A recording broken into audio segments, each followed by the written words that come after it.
বুকে ধরে যত ফুল ফোটালাম, সে ফুলের কাঁটা ছাড়া কি পেলাম। ভাগ্যের পরিহাসেরই নাম।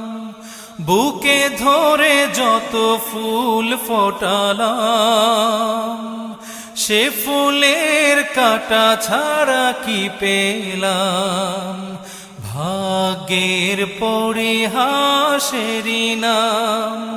কেন নিয়তির কাছে বারে বারে হেরে যায় মানুষ এমন।